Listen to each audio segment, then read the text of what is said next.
আপোনালোকে মোক আমন্ত্ৰণ কৰি আনি ইমানখন সন্মান দিয়াৰ মই যোগ্য নহয়।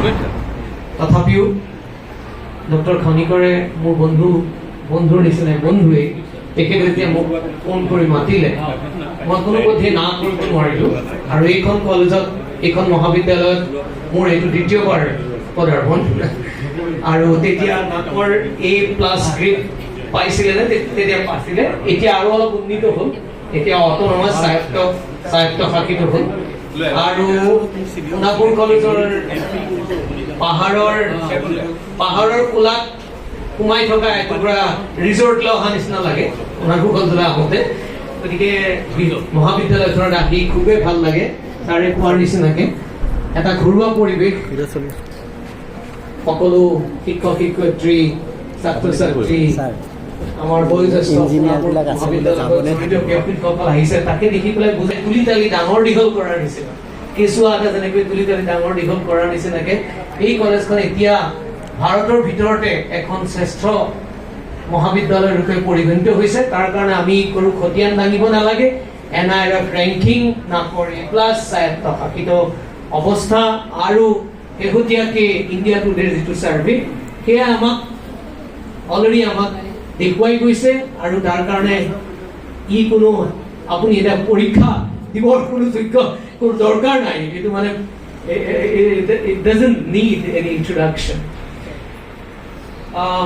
ডক্টৰ ধনজিৎ মেধি ডাঙৰীয়াৰ যিটো আমাৰ অধ্যক্ষ মহোদয়ে যেনেকে ক'লে যে তেখেতে কৈছে যে এখন লেতেৰা মেজ, এখন লেতেৰা কাপোৰেৰে, এইটো মোৰ মনত পৰিছে শুনি পেলাই। এইটো টলষ্টয়ৰ এটা কাহিনী। টলষ্টয়ৰ কাহিনীটোত আছিলে এই বাক্যটো তেখেতে অৰিজিনেলি তেতিয়া কৈছিলে যেতিয়া মেজখন চফা, আমি সৰুতে স্কুলত পঢ়িছিলো, চফা কৰি আছে কিন্তু চফা নহয়, ই বুজা নাই কি হৈছে। আৰু তাৰপিছত যেতিয়া ক'ল যে কেলে হোৱা নাই চফা, সেই ক'ল যে তোৰ যিখন কাপোৰে চফা কৰি আছ সেই কাপোৰখনেই লেতেৰা, গতিকে নহ'ব। গতিকে আমাক এটা শিক্ষাৰ পৰিৱেশ লাগে। আৰু আমাৰ তালুকদাৰ ডাঙৰীয়াই কৈ যোৱা নিচিনাকে কৃত্ৰিম বুদ্ধিমত্তা এতিয়া যিটো সন্ধিক্ষণত আমি সমাজ যিটো সন্ধিক্ষণত আহি উপনীত হৈছে, এই সন্ধিক্ষণটো এক অপূৰ্ব বুলি ক'ব পাৰি, নহ'লে এটা কেনেকুৱা এটা সন্ধিক্ষণ আমি নিজেই ক'ব নোৱাৰো। আৰু আজিৰ যিটো বিষয়, এই বিষয়টোক মোৰ জ্ঞান খুবেই কম, হয়তো অলপমান মই জানো, অলপমান কাম কৰিছো গৱেষণা হিচাপে, কিন্তু এইটো এটা এতিয়া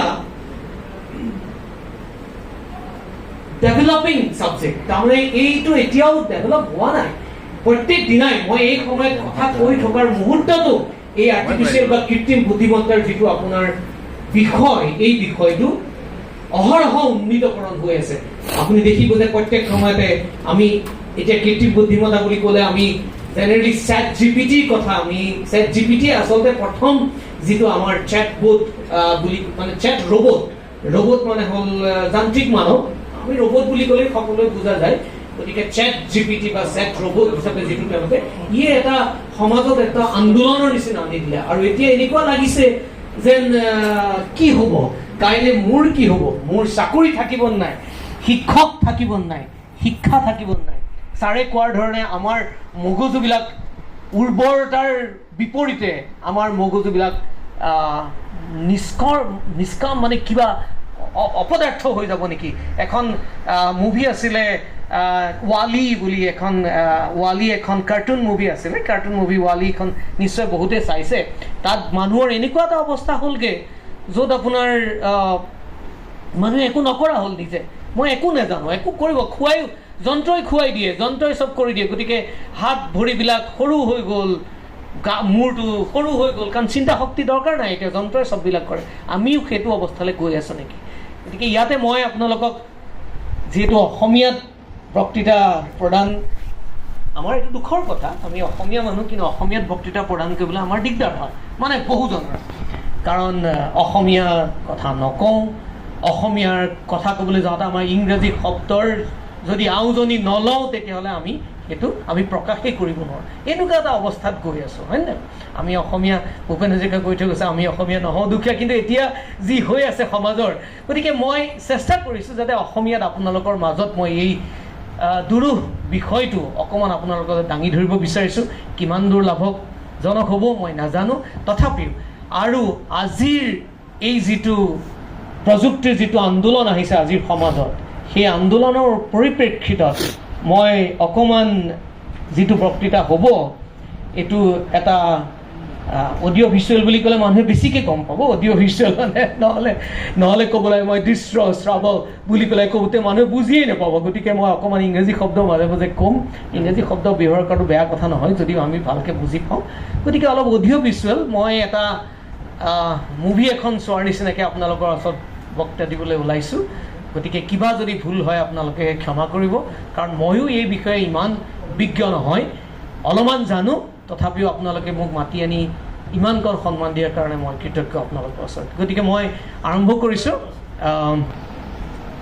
ইয়াত চাউণ্ডো আছে চাউণ্ডটো যদি অলপ বেছি হয় তেতিয়া কমোৱাৰ অলপ হেৰি আছে নহয় কাৰণ HDMI কেবুলত মানে চাউণ্ডটো ইয়াৰ পৰা কণ্ট্ৰল নহয় এনিৱে গতিকে মই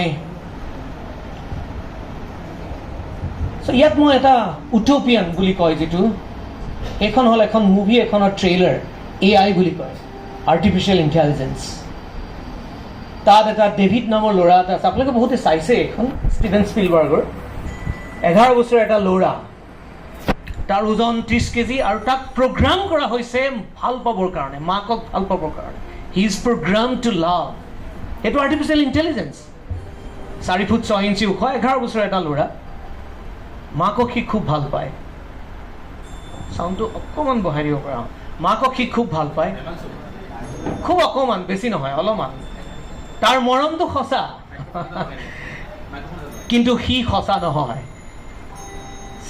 এইটো সমাজৰ আমি সেই দিশত আগবাঢ়ি গৈ আছোঁ নেকি গতিকে এইটোৱে এটা মই ড্ৰামাটিক বিগিনিং এটা আপোনালোকক দেখুৱাইছোঁ এখন আমাৰ ষ্টিভেন স্পিলবাৰ্গৰ মুভি হয় আৰ্টিফিচিয়েল ইণ্টেলিজেঞ্চ বুলি ক'লে সময় হ'লে এতিয়া আপোনালোকে চাব পাৰে গতিকে আমি এই ডেভিডৰ যিটো কাহিনী এইটো এতিয়া বাস্তৱত ৰূপান্তৰিত হ'বলৈ গৈ আছে আৰ্টিফিচিয়েল ইণ্টেলিজেঞ্চ যিটো অসমীয়াত আমি কওঁ কৃত্ৰিম বুদ্ধিমত্তা কৃত্ৰিম মানে যান্ত্ৰিক হিচাপে সৃষ্টি কৰা এটা বুদ্ধিমত্তা য'ত আমাৰ মগজুৰ যিটো আমাৰ ফাংচন আমাৰ মগজুৰ যিটো কাৰ্যকলাপ এইটোক এটা নকল কৰিবলৈ চেষ্টা কৰা হৈছে আমি যেনেকৈ চিন্তা কৰোঁ তেনেকৈ এটা যন্ত্ৰই চিন্তা কৰিব পাৰে নেকি সেই যন্ত্ৰই চিন্তা কৰিবলৈ শিকোৱা হৈছে আৰু সেই যন্ত্ৰ শিকাবলৈ যাওঁতে আজিৰ মই সপ্তদশ ধনজিৎ মেধি স্মাৰক মহাবিদ্যালয়ৰ বাৰ্ষিক বক্তৃতা অনুষ্ঠান আৰম্ভ কৰিছোঁ কৃত্ৰিম বুদ্ধিমত্তা আৰু ভৱিষ্যতৰ মানৱ সমাজ গতিকে আমি এতিয়া আমাৰ মনত বহুত প্ৰশ্ন আহি পৰে কৃত্ৰিম বুদ্ধিমত্তা বুলি কোৱাৰ লগে লগে যে আমি আমাৰ ক্লাছৰুমবিলাক নাথাকিব নেকি হ'ব শুনিছে মানুহে দৰকাৰ নাই ইটছ অ'কে শুনিছেতো আপোনালোকে শুনা নাই জানো ইটছ অ'কে গতিকে আমি আমাৰ ক্লাছৰুমবিলাক থাকিব নাই নে কিতাপ মেথ পঢ়া লিখা এইবোৰ কোনো দৰকাৰ নাই ধূলিচাত হৈ যাব নিচিনা লাগিছে এইটো কৃত্ৰিম বুদ্ধিমত্তা ইউজ কৰি পেলাই বনোৱা হৈছে গতিকে আপোনালোকে দেখিব এতিয়া গতিকে ইয়াত যেনেকৈ আমাৰ অফিচবোৰ থাকিব নাই নে অফিচ নাথাকিব নে চব কাম আৰ্টিফিচিয়েল ইণ্টেলিজেঞ্চেই কৰিব গতিকে এনেকুৱা এটা আমাৰ সময় আহি পৰিছে য'ত আমি নতুনকৈ চিন্তা কৰাৰ দৰকাৰ যে আমি কৃত্ৰিম বুদ্ধিমত্তাক কেনেকৈ ল'ম ইয়াক আমি আঁকোৱালি ল'ম নে আমি নলওঁ আঁকোৱালি ল'লে কি হ'ব নল'লে কি হ'ব আৰু শিক্ষাৰ ক্ষেত্ৰতো এটা আমূল পৰিৱৰ্তন আহিব গতিকে সেইটোকে আমি আজি বক্তৃতাত আমি সেইটো চাবলৈ অলপমান চেষ্টা কৰিম গতিকে এনেকুৱা যে আমি কেতিয়াবা এনেকুৱা ভাৱ হয় যে আমি কিবা এটা মানুহৰ প্ৰযুক্তিৰ যিটো অনুসন্ধিৎসু মন অনুসন্ধিৎসু এটম বোমো আৱিষ্কাৰ কৰিছে আৰু সেই এটম বোম গোটেই পৃথিৱী ধ্বংস কৰিব পাৰে আজি এনেকুৱা এটা অৱস্থাত আমি উপনীত হৈছোঁ অলপ দিনৰ আগতে আপোনালোকে দেখিব যে ৰাছিয়া আমাৰ পাকিস্তান আৰু ভাৰতৰ যুদ্ধৰ মাজত এইটো এটা ফ্ৰেংকেনষ্টাইন আপোনালোকে জানে নিশ্চয় এজন বিজ্ঞানীয়ে নিজৰ লেবৰেটৰীত তেওঁলোকৰ পৰীক্ষাগাৰত বহি পেলাই এজন মানুহ তৈয়াৰ কৰিলে, যিজন মানুহ এনেকুৱা হ'ল যে যিজনে তেওঁক বনাইছিলে, যিজনে তেওঁক তৈয়াৰ কৰিছে, তেওঁক মাৰিবলৈ ঘূৰি আহিছে। গতিকে have we made a Frankenstein out of this artificial intelligence? In fact, OpenAI যিজন CEO Sam Altman, তেওঁ এইটো কথা অলৰেডি কৈছে যে what I have created, what have we created? OpenAI হ'ল আমাৰ সবতকে অগ্ৰণী এতিয়া কৃত্ৰিম বুদ্ধিমত্তাৰ কোম্পানী বুলি ক'ব। তেওঁলোকেই প্ৰথম লাৰ্জ লেংগুৱেজ মডেল যিটো কথা মই কম আহি পেলাই কৰিছে। গতিকে আমাৰ সমাজখন আমি কি সৃষ্টি কৰিলোঁ, আমি এইটো কি সৃষ্টি কৰিলোঁ, এটা দানৱ সৃষ্টি কৰিলোঁ নে কি সৃষ্টি কৰিলোঁ, এনেকুৱা এটা সন্দিক্ষণত আমি আহি পেলাই উপনীত হৈছোঁ। আমাৰ চাকৰি থাকিব নাই, আমাৰ সমাজ থাকিব নাই, নে আমাক একোৱেই নালাগে, এনেকুৱা এটা অৱস্থাত আমি উপনীত হৈছোহি। যিটো কালিলৈকে চিনেমাৰ পটভূমিত আছিলে, আজি সেইটো আমাৰ ইয়াত প্ৰকৃতি মানে নেচাৰেলি আমাৰ ইয়াত আহি পৰিছে। গতিকে আমি কিন্তু ইয়াৰ বিষয়ে আমি জানিবলৈ যোৱাৰ আগতে মই এই বক্তৃতাটোত অকণমান বিজ্ঞানৰ কথাও ক'ম, অকণমান আপোনালোকক হয়তো বুজাবলৈ অকণমান চেষ্টা কৰিম।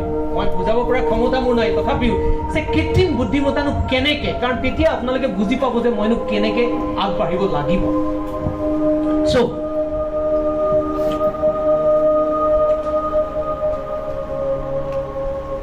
গতিকে আমি যদি কৃত্ৰিম বুদ্ধিমত্তাৰ কথা ক'বলৈ যাওঁ, তেতিয়াহ'লে আমি প্ৰথমতে আমি চাওঁ আহক যে কৃত্ৰিম বুদ্ধিমত্তাৰ বিকাশৰ সময়ৰেখা কেনেকৈ ডেভেলপ হৈছে, কেনেকৈ ডেভেলপ। এইটো আজি হোৱা নহয়,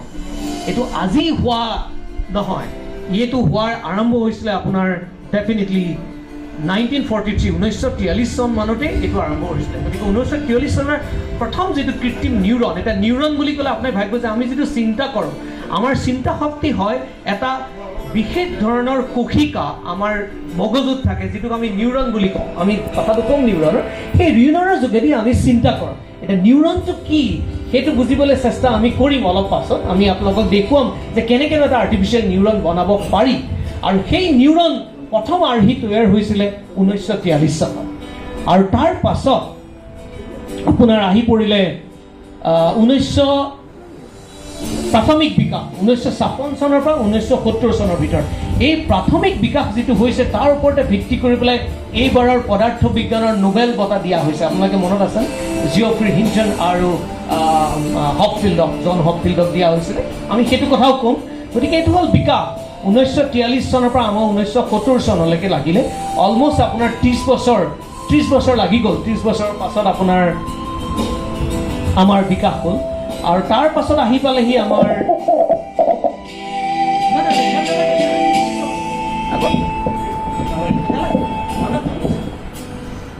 মিউজিকটো বেছি হ'লে বেয়া হ'ব। মই খালি থৈছোঁ আপোনালোকে যাতে ফিল কৰে এলাইভ, ইউ ফিল এলাইভ। আমাৰ এটা আজিকালি এডভাৰটাইজমেণ্ট আছে ন, ফিল এলাইভ। গতিকে IBM ৰ ডিপ ব্লু কথা শুনিছে আপোনালোকে, খুব ভালকৈ চেছ খেলিব পাৰিছিলে। চ' ডেট ডেভেলপড এৰাউণ্ড 1992 1992 চনৰ। মই অকল বেঞ্চমাৰ্ককেইটাহে কৈছোঁ, ইয়াৰ মাজত আৰু বহুতখিনি কথা আছে যিখিনি মই কোৱা নাই। অকল বেঞ্চমাৰ্ককেইটা মই কৈছোঁ। 1992 চনত নাই চাউণ্ড। তাৰপাছত আমাৰ আহিলে 1992 চনৰ পাছত ডিপ লাৰ্ণিং বুলি কয়, যিটো সেইটো মই অসমীয়া অনুবাদটো মোৰ, কাৰণ অসমীয়া অনুবাদ বিচাৰি পাবলৈ নাই। মই চিন্তা কৰিবলৈ ধৰি আছিলোঁ যে গভীৰ শিক্ষণ বুলি ক'লে মানুহে বুজি পাব নেকি। Deep learning. ফেনখন অফ কৰি দিব পাৰে, নালাগে এইখন। এইটো হ'ল আপোনাৰ, নহ'লে এইটো অফ কৰি দিয়ক আপুনি। এইটো নাই হ'ব, নালাগে ইটছ অ'কে। আপুনি এইটো অফ কৰি দিলে।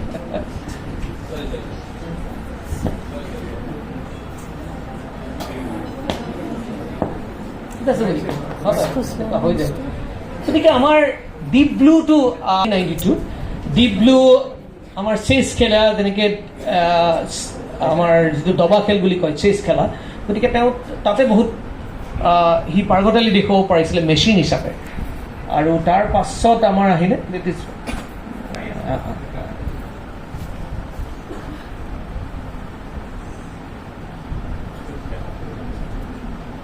আহিব নহয় জানো, আহিছে।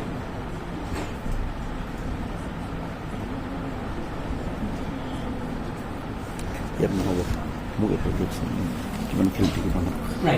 অ'কে, গতিকে ডিপ ব্লু 1992 হৈছে আৰু তাৰ পাছত আমাৰ আহিলে তাৰ পাছত আহিলে গভীৰ শিক্ষণ ডিপ লাৰ্ণিং 2012 আৰু তাৰপিছত স্বয়ংক্ৰিয় উৎকৰ্ষ, এইটো হ'ল অট'মেটিক ইম্প্ৰুভমেণ্ট। তাৰমানে কোনোবা এটা নিকায়ৰ কোনোবা এটা ছিষ্টেমৰ অট'মেটিক ইম্প্ৰুভমেণ্ট যিটো প্ৰক্ৰিয়াটো সেইটো আপোনাৰ হৈছে এৰাউণ্ড 2014, বেছি দিন নহয়, আজিৰ পৰা ধৰক আপোনাৰ 11 বছৰ পূৰ্বে। আৰু তাৰ পাছত আপোনাৰ আহিলে ভাষাৰ জ্ঞান, গতিকে ভাষা ট্ৰেন্সলেশ্যন, যিটো আমি এতিয়া গুগলত যদি আমি যাওঁ, গুগলত যদি অসমীয়াত আমি কওঁ যে এই শব্দক এইখিনি মোক অসমীয়ালৈ ৰূপান্তৰিত কৰি দিয়া, আপোনালোকে বহুতে কৰিছে। ডিপচিক আছে, এতিয়া গুগল আছে, এজেণ্টিকৰ আপোনাৰ ক্লাউডে আছে, গ্ৰক, দেৰ চ' মেনি এজেণ্টছ। গতিকে গোটেইবিলাকৰ ভিতৰত এইটো হৈছে এজন 2018 চনমানত এই প্ৰক্ৰিয়াটোৱে আৰম্ভ হৈছে। গতিকে 2018 মানে আজিৰ পৰা প্ৰায় 7 বছৰমানৰ আগতে এতিয়া ট্ৰেন্সলেশ্যন মানুহে কৰিব পৰা হ'ল।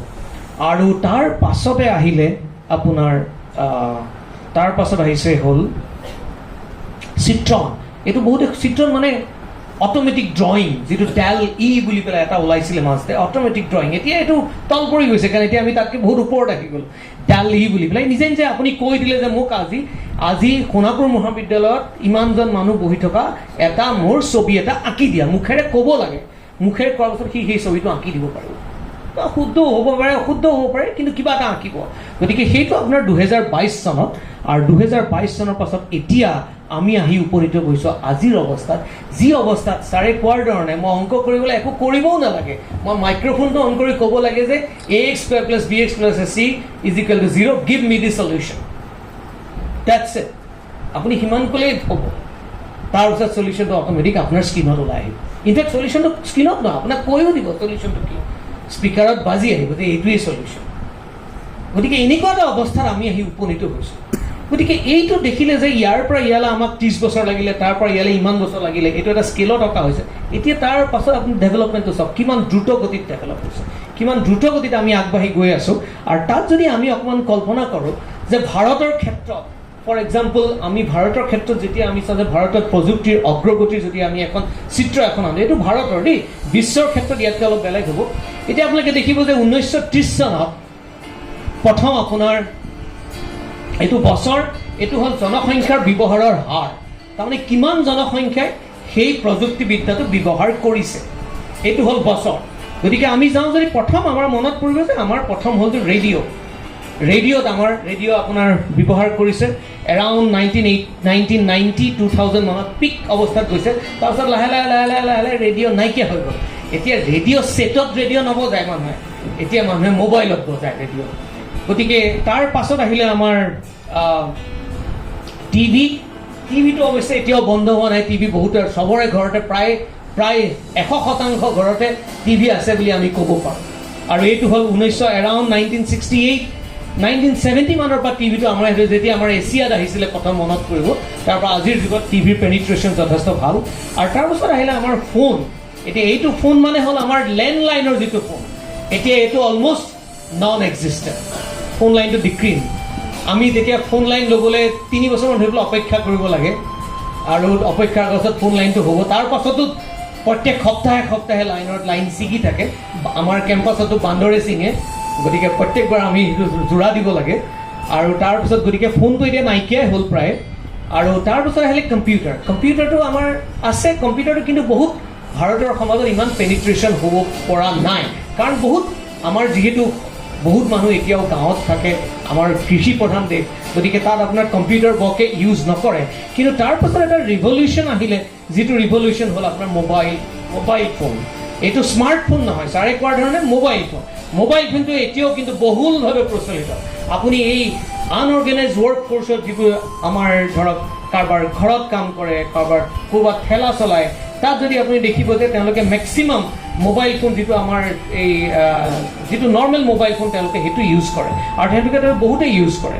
কিন্তু তাৰপাছত এতিয়া আহিলে স্মাৰ্টফোন, আৰু স্মাৰ্টফোনটো অহাৰ লগে লগে আপোনাৰ কি হ'ল, ইণ্টাৰনেটটো লগে লগে আহি গ'ল।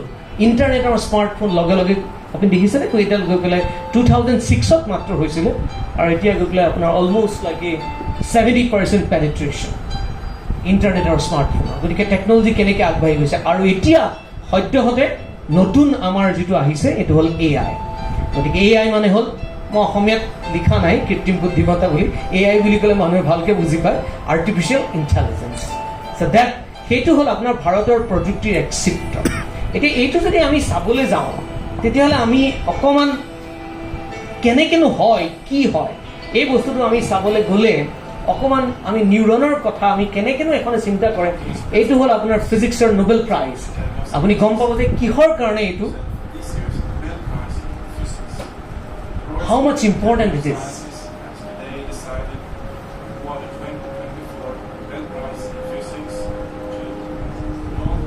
John Hopkins এইটো হয় 1956-70 মাজত হোৱা যিখিনি প্ৰাথমিক বিকাশ সেই বিকাশটোৰ কাৰণে তেওঁলোক দুজনক নোবেল বঁটা দিয়া হৈছে পদাৰ্থ বিজ্ঞানৰ এইটো আপোনালোকে জানিব এই বছৰ দিয়া হৈছে 2025 গতিকে তেওঁলোকে কি কৰিছে তেওঁলোকে নিউৰেল নেটৱৰ্ক বুলি যিটো কোৱা হয় আমি ইমানখিনি কথা নাযাওঁ আমি নিউৰেল নেটৱৰ্ক বুলি যিটো কোৱা হয় নিউৰনৰ আমাৰ মগজুত বিলিয়নছ অফ নিউৰন থাকে সেই নিউৰনবিলাকে আমাক চিন্তা কৰিবলৈ শিকায় গতিকে মই এতিয়া কৈছোঁ যে আমি কৃত্ৰিমভাৱে এটা নিউৰনক আমি কেনেকৈ নিৰ্মাণ কৰিব পাৰোঁ গতিকে তাৰ বিষয়ে যদি আমি চাবলৈ যাওঁ তে নিউৰনক অনুকৰণ কৰাৰ এক প্ৰয়াস যে কেনেকৈ আমি কৰিম আমি যদি প্ৰথম জানিবলৈ যাওঁ তেতিয়া কেনেকৈ আমি বনাম আৰু নিউৰনক যদি আমি যদি কৃত্ৰিমভাৱে তৈয়াৰ কৰিবলৈ হয় তেতিয়াহ'লে আমি ভাবিব লাগিব যে ই এটা ইনপুট আউটপুটৰ নিচিনা কথা ইনপুট আউটপুট এইটো হ'ল আপোনাৰ এটা গেট আমাৰ ইলেক্ট্ৰনিক্সৰ বিজ্ঞানৰ ছাত্ৰ ছাত্ৰীসকলে গম পাব যে এইবোৰ লজিক গেটছ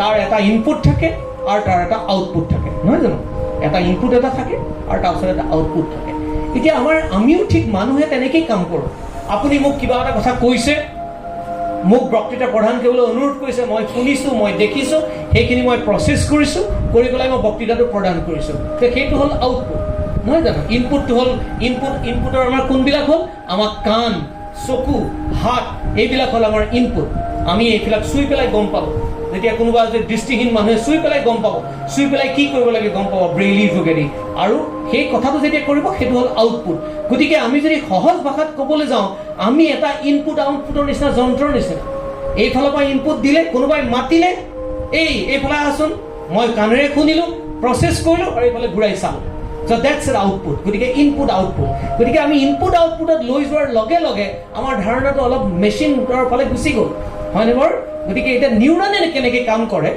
ঠিক তেনেকুৱাই এতিয়া যে আমি চাওঁ আমি যদি ভাবোঁ যে এখন নিউৰননো কি নিউৰন বস্তুতনো কি কেনেকুৱা কোষিকা আমাৰ মানৱ দেহৰ প্ৰত্যেক অংগতে কোষবিলাক বেলেগ বেলেগ যেনেকৈ হৃদপিণ্ডৰ কোষটো বেলেগ কিডনীৰ কোষটো বেলেগ আমাৰ পাকস্থলীৰ কোষ বেলেগ আমাৰ মগজুৰ কোষো বেলেগ মগজুৰ যিবোৰ চিন্তা শক্তি কৰে কিছুমান মেমৰি চেলো থাকে যিবোৰ আমাৰ মানে মনত ৰাখিবৰ কাৰণে ব্যৱহাৰ হয় কিন্তু যিবোৰে ইণ্টেলিজেঞ্চৰ কাৰণে যিটো ব্যৱহাৰ হয় এইটো নিউৰন বুলি কয় আৰু সেই নিউৰনৰ কোষটো অলপ বেলেগ ধৰণৰ নিউৰনৰ কোষটো হ'ল তাৰ দুটা পাৰ্ট থাকে এটা পাৰ্টত এইফালে এইটো ইনপুট পাৰ্ট এইটো কয় ডেনড্ৰাইট বুলি থাকে বহুতে জানিব আমাৰ যিসকল জীৱবিজ্ঞানৰ লগত জড়িত আছে বা নিউক্লিয়াছ কোষিকা এইটো হ'ল গোটেইটো হ'ল কোষিকা তাৰ সেইটো নিউক্লিয়াছ এইফালে এইটো হ'ল নিউক্লিয়াছ তাৰ ডেনড্ৰাইট আমি জানো যে ইয়াত চাইটোপ্লাজম কিবা কিবি থাকিব মই গোটেইবোৰ কোৱা নাই এইটো এটা কাৰ্টুন পিকচাৰ আৰু তাৰ পাছত তাৰ এটা এক্সটেণ্ডেড পাৰ্ট এটা থাকে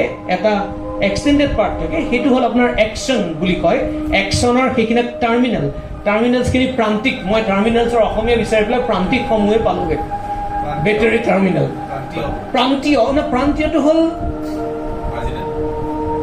প্ৰান্তীয়টো মাৰ্জিনেলো হ'ব পাৰে নে টাৰ্মিনেল যেনেকৈ বেটেৰী টাৰ্মিনেল গতিকে সেইটো হ'ল আৰু সেইটো হ'ল একশ্যন গতিকে এতিয়া আমি যদি চাওঁ যে নিউৰনে কেনেকৈ কাম কৰে আমাৰ মগজুতে আমি এটা নিউৰন লওঁ তেতিয়া আমাৰ কামটো এনেকৈ কৰিব যে এইখিনি হ'ল আমাৰ ইনপুট আৰু এইখিনি হ'ল আউটপুট নিউৰনে মাজতে প্ৰচেছ কৰিব এক্সটো হ'ল আমাৰ ইনপুট আৰু ৱাইটো হ'ল আমাৰ আউটপুট ঠিক আছে গতিকে এইটো হ'ল আমাৰ ইনপুট আৰু আউটপুট এতিয়া ইনপুট আউটপুট যদি কাম কৰে তেতিয়াহ'লে আমি হয়তো আমি এটা মেথমেটিকেলি যদি বনাওঁ ধৰি লওঁ যে আমাৰ যিটো নিউৰন সেই নিউৰনখিনি আমি এনেকৈ আমি ভৰাইছোঁ এইবোৰ নিউৰন বুলি কৈছোঁ এইটো হ'ল আমাৰ ইনপুট এইটো হ'ল আমাৰ ইনপুট স্তৰ এইফালে হ'ল আমাৰ আউটপুট স্তৰ আৰু এইটো নিভৃত মানে হিডেন এইটো হিডেন লেয়াৰ্ছ বুলি কয় ইংৰাজীত গতিকে হিডেনটো মই অদৃশ্য ক'লে ভাল নহ'ব লুকাই থকা বুলি ক'লেও ভাল নহ'ব গতিকে মই নিভৃততে মই আটাইতকৈ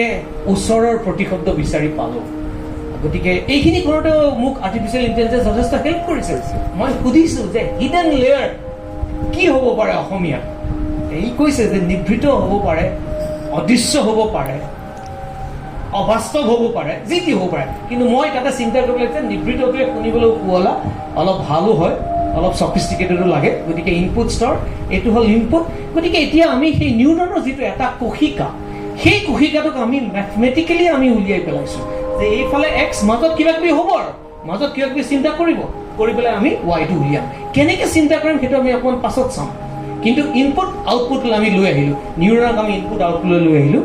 আৰু তাৰ পাছত আমি কি কৰিম, এতিয়া ধৰি লওঁ যে এটা উদাহৰণ দিব খুজিছোঁ, অকণমান সৰু, ছাৰৰ কাৰণে ইমান দিগদাৰ নহয়, সৰু গণিত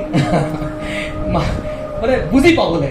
ছাপ'জ মোক দিয়া আছে ওজন, এজন মানুহৰ ওজন আৰু মানুহৰ উচ্চতা দিয়া আছে, মানে তেওঁ কিমান ওখ, আৰু জোতাৰ জোখটো মই উলিয়াব লাগে। ধৰিলোঁ যে তাহাঁতৰ মাজত কিবা এটা সম্বন্ধ আছে নাই মই নাজানো, মোক কোনোবাই দি থৈছে যে এই মানুহজনৰ ইমান ওজন, 50 কেজি ওজন, তেওঁ 5 ফুট 3 ইঞ্চি ওখ, আৰু তেওঁৰ জোতাৰ চাইজ হ'ল 5.5, 5 নম্বৰ জোতা পিন্ধে। ঠিক তেনেকৈ মই আৰু অলপ আনিলোঁ, মই ছাৰ্ভে কৰিলোঁ, কৰি পেলাই দেখিলোঁ যে এজন মানুহ তেওঁ ওখ 6 ফুট, ওজন 90 কেজি, আৰু তেওঁৰ জোতাটো পিন্ধে 10 নম্বৰ।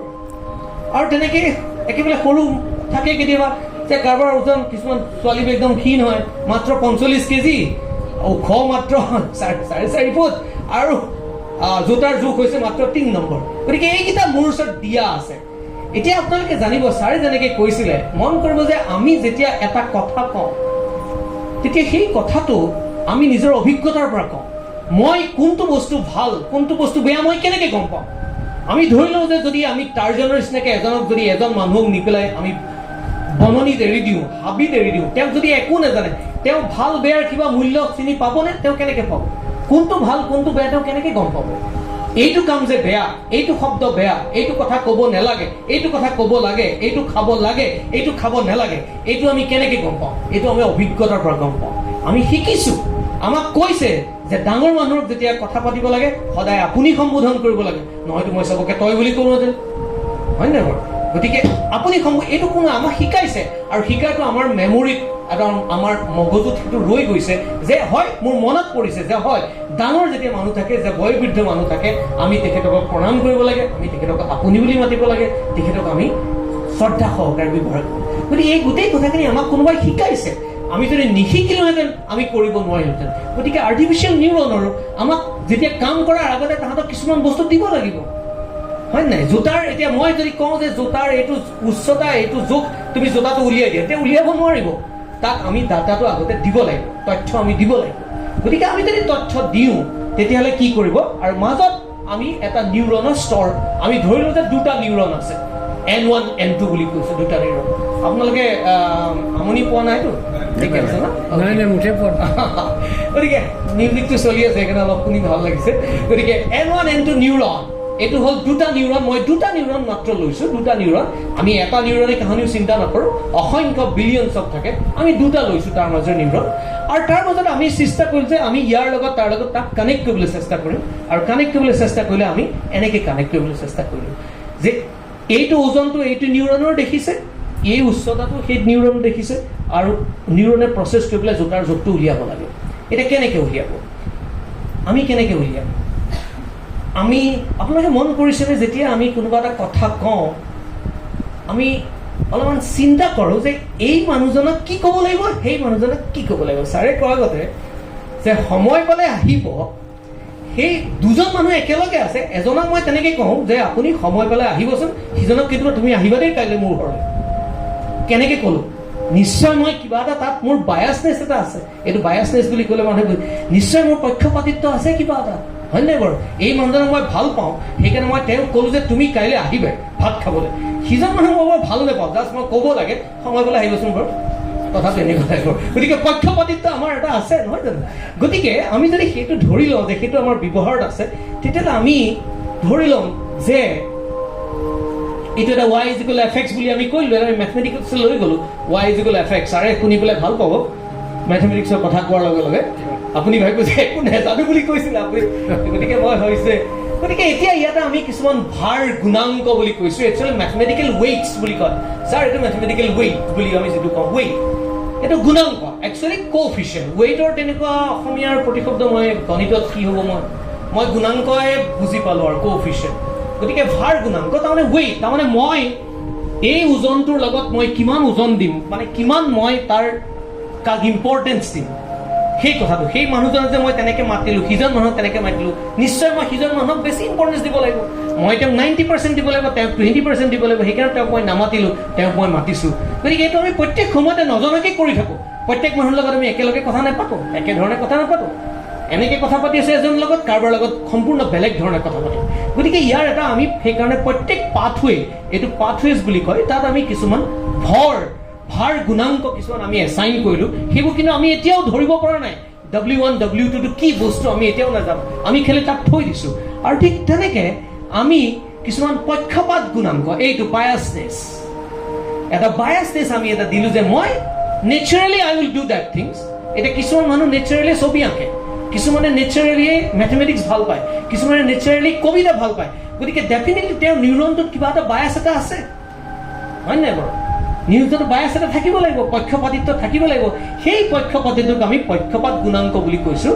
B1 B2 ইংৰাজীত ক'বলৈ গ'লে বায়াছ বুলি কোৱা হয়। একচুৱেলি বায়াছ কোএফিচিয়েণ্ট, সেইকাৰণে বায়াছ, বা এইটো হ'ল আপোনাৰ ৱেইট কোএফিচিয়েণ্ট, সেইকাৰণে আমি ভাৰ গুণাংক বুলি কৈছোঁ। আৰু তাৰ পাছত আমাৰ আহিলে ঠিক তেনেকৈ এই যিটো পাথৱে নিউৰনে যেতিয়া আমাৰ ফাইনেলি আমাক দিব, তাৰো এটা আমাৰ পক্ষপাতিত্ব থাকিব। যেনেকৈ আমি শুনিলোঁ কথা, আপুনি ক'লে মোক পানী এগিলাচ দিয়া, মই শুনিলোঁ, নিউৰনে প্ৰচেছ কৰিলে, এতিয়া মোক ব্ৰেইনে কৈছে পানী গিলাচ তুমি দিয়া। মই আপোনাক কোনটো হাতেৰে দিম পানী? মোৰ হাতেৰে দিম, বাওঁ হাতেৰে কিয় নিদিওঁ? That means I have a bias. Naturally যদি আপুনি কয় যে এইটো ধৰাচোন চামুচখন, মই কোনখন হাত আগবঢ়াম? মই নেচাৰেলি সোঁ হাতখন আগবঢ়াম। যিখিনি মানুহ বাওঁহতীয়া তেওঁলোকে বাওঁ হাতখন আগবঢ়াব, তেওঁলোকে নেচাৰেলি কাটিবলৈ যাওঁতে বাওঁহাতে কাটিব। গতিকে এইটো হ'ল বায়াছ, আউটপুট বায়াছ। বুজি পাইছে না? আউটপুটৰ যিটো পক্ষপাতিত্ব, গতিকে সেই পক্ষপাতিত্বটো ইয়াতো থাকিব, এটা বায়াছ। গতিকে আমি গোটেইখিনি মেথমেটিকেলি মডেল কৰিবলৈ চেষ্টা কৰিছোঁ। নিউৰনটাই যেনেকৈ ভাবে, আমি এটা কেঁচুৱাক যেনেকৈ শিকাবলৈ লৈছোঁ, আমি তেনেকৈ শিকাইছোঁ। কেঁচুৱাক শিকাইছোঁ যে ওজন দিয়া আছে, উচ্চতা দিয়া আছে, জোতাৰ জোখটো উলিয়াব লাগে। সেইটো হ'ল আপোনাৰ ফাংচন। এতিয়া এইটো হ'ল এক্সাক্ট ফাংচন, y = fx। এতিয়া আমি মেথমেটিকেলি যদি লিখোঁ, একদম চিম্পল ৰিলেশ্যন, চবেই কৰিব পাৰে। এইটো হ'ল মোৰ আউটপুট। N1 কি পাব? N1 আউটপুট পাব ওজন, তাৰ লগত ভাৰ গুণাংক কিমান আছে। X2 তাৰ লগত ভাৰ গুণাংক কিমান আছে, X2 লগত W2, এইটোত X2 N2 কি পাব? X1 লগত W3 আছে, এইটো W3, আৰু N2 লগত W4 আছে, আৰু লগত বায়াছ কেইটা। তাৰমানে আমি চিম্পল ৰিলেশ্যন এটা এক্সপ্ৰেছ কৰি পেলালোঁ। ঠিক আছে, এতিয়া W1 আৰু B1 ভেলু লৈ পেলাই, তেওঁলোকৰ ভেলুকেইটা লৈ পেলাই আমাৰ ডিচিশ্যনটো চেঞ্জ হৈ যাব পাৰে। সেই ভেলুকেইটা আমি কেনেকৈ ট্ৰেইন কৰিম? সেইকেইটা হ'ল আমাৰ যিখিনি ডাটা দিয়া থাকিব, সেইটোৱে ট্ৰেইন কৰিম। গতিকে ফাইনেলি আমি ক'লোঁ যে ঠিক তেনেকৈ আমি ফাইনেল ফাংচন যিটো y, আমি এইটো y হেট দেখিছে না, অকণমান এটা কেপ এটা লগাই থোৱা আছে। তাৰমানে এইটো হ'ল সঁচা, এইটো হ'ল সঁচা জোখ যিটো মেথমেটিকেলি হ'ব লাগে। এইটো হ'ল আমি নিউৰনে চেষ্টা কৰি পেলাই পোৱা যিটো জোখ। বুজি পাইছেনে? এটা হ'ল আমি সঁচা জোখ যিটো সঁচাকৈ হয়, আৰু এটা হ'ল নিউৰনে চেষ্টা কৰি পোৱা জোখ। এই দুইটা জোখ যদি আমি চাওঁ, তেতিয়াহ'লে ইয়াৰ আৰু ইয়াৰ মাজত এটা পাৰ্থক্য থাকিব। এই পাৰ্থক্যটো মই নাইকিয়া কৰিব লাগে, আৰু সেইটোৱে হ'ল আৰ্টিফিচিয়েল ইণ্টেলিজেন্সৰ কাম। এই পাৰ্থক্যটো নাইকিয়া কৰাটোৱে আৰ্টিফিচিয়েল ইণ্টেলিজেন্সৰ কাম। মানে সঠিক উত্তৰটোৰ লগত মই যিটো উত্তৰ বিবেচনা কৰিছোঁ, সেই উত্তৰটোৰ মাজৰ ব্যৱধান যিমানেই কম হ'ব, সিমানেই মোৰ উত্তৰটো দৰ্শকৰ কাৰণে বেছি গৃহীত হ'ব। মই বুজি পাইছেনে? মই ক'লোঁ যে মোৰ জ্বৰ উঠিছে, মোৰ কাহে ধৰিছে, মোৰ 3 দিন ধৰি পেলাই মোৰ বেমাৰটো ভাল হোৱা নাই, সেইটো হ'ল মোৰ ডায়েগন'চিছ। আৰ্টিফিচিয়েল ইণ্টেলিজেন্সে ক'ব তোমাৰ হয়তো TB হ'ব পাৰে, তোমাৰ হয়তো মেলেৰিয়া হ'ব পাৰে, তোমাৰ হয়তো ক'ভিড হ'ব পাৰে। গতিকে তাৰ ভিতৰত মোৰ সাধাৰণ পানী লাগিছে। গতিকে যদি আৰ্টিফিচিয়েল ইণ্টেলিজেন্সে কয় তোমাৰ পানী লাগিছে, তেতিয়াহ'লে সেই উত্তৰটো মোৰ ডায়েগন'চিছৰ লগত মিলি যাব। গতিকে সেই যিখিনি এৰ'ৰ, সেই এৰৰটো যেতিয়া মই মিনিমাইজ কৰিম আৰু সেই মিনিমাইজ কৰাটোৱে হ'ল প্ৰধান কাম আৰ্টিফিচিয়েল নিউৰেল নেটৱৰ্কৰ আৰু সেই মিনিমাইজেশ্যন কামটো কৰিবলৈ যাওঁতেই আমাক এইটো ব্যয় ফলন বুলি কোৱা হয় ডিফাৰেঞ্চ বিটুইন দিজ টু এটা হ'ল প্ৰকৃত উত্তৰ আৰু এটা হ'ল নিউৰেল নেটৱৰ্কে নিজে বাছি উলিয়া এটা উত্তৰ সেই দুটা উত্তৰৰ মাজত যিটো ব্যৱধান সেইটো আমি মিনিমাইজেশ্যন কৰিম চ' আল্টিমেটলি আমাৰ কি হ'ল মিনিমাইজেশ্যন প্ৰব্লেমলৈ গুচি গ'ল এইটো এটা গাণিতিক বিষয়লৈ গুচি গ'ল যেনেকৈ আমি মিনিমাইজ কৰোঁ ফাংচন বা মেক্সিমাইজ কৰোঁ গতিকে মিনিমাইজলৈ গুচি গ'ল আৰু গুচি যোৱাৰ লগে লগে আমি এতিয়া গম পালোঁ যে এইটো এতিয়া y মাইনাছ ৱাই আই আমি এইটো নিউৰনৰ এখন জালি বা তন্ত্ৰিকাৰ মাধ্যমেৰে প্ৰকাশ কৰোঁ তেনেকৈ এলটোক আমি কওঁ লছ ফাংচন আৰু সেই ব্যয় ফলন বা ইংৰাজীত লছ বা কষ্ট ফাংচন বুলি কোৱা হয় আৰু আৰ্টিফিচিয়েল নিউৰেল নেটৱৰ্কৰ প্ৰধান কাম হৈছে এই যিটো উদ্দেশ্য হৈছে ব্যয় ফলনটোৰ মানটো ন্যূনতম কৰা আৰু ন্যূনতম কৰিলেই তেতিয়া কি হ'ব আৰ্টিফিচিয়েল ইণ্টেলিজেন্সৰ যিখিনি তেওঁলোকৰ যিখিনি দিব খোৱা উত্তৰটো সঁচাসঁচি উত্তৰৰ লগত মিলি যাব আৰু সেই সঁচাসঁচি উত্তৰটো মই কেনেকৈ কৰিম মই বহুত মিলিয়নছ অফ ডাটা মই দি দিম মিলিয়নছ অফ মই জোতাৰ জোখ হাইট জোখ উচ্চতা জোখ ওজন জোখ জোতাৰ নাম্বাৰ মই ইনপুট কৰি দিম তাক কৰি দিয়াৰ পিছত সি গোটেইবোৰ অপটিমাইজ কৰি পেলাই সি নিশ্চয় W1 W2 W3 W4 B1 B2 আৰু W4 W5 B3 তাহাঁতি নিৰূপণ কৰিব থ্ৰু হোৱাট থ্ৰু মিনিমাইজেশ্যন মিনিমাইজেশ্যন কৰাৰ লগে লগে আপোনাৰ বস্তুটো ফিক্স হৈ গ'ল এতিয়া আপুনি মোক কিবা এটা দিয়ক ঘপককৈ মই লগে লগে আনচাৰটো কৰি দিয়ক উত্তৰটো হ'ল সেইটো গতিকে এইখিনি মই বিশেষ নকওঁ বাৰু মানে শিক্ষক মানুহটো গতিকে কিবা এটা বুজাবলৈ গ'লে ইকুৱেশ্যনৰ সহায় নোলোৱাকৈ নহয়গৈ এটা উদাহৰণ এটা মই জাষ্ট একদম সৰু উদাহৰণ এটা দিব খুজিছোঁ আপোনালোকে চাই পেলাই ভাল পাব একদম সৰু উদাহৰণ উচ্চতা আৰু ওজনৰ সম্বন্ধ এতিয়া ধৰি লওঁ যে মোৰ ওচৰত 6 ফুট ওখ এজন মানুহ আছে আৰু 5 ফুট ওখ এজন মানুহ আছে আৰু 4 ফুট ওখ এজন মানুহ আছে আৰু মোৰ লগত দিয়া আছে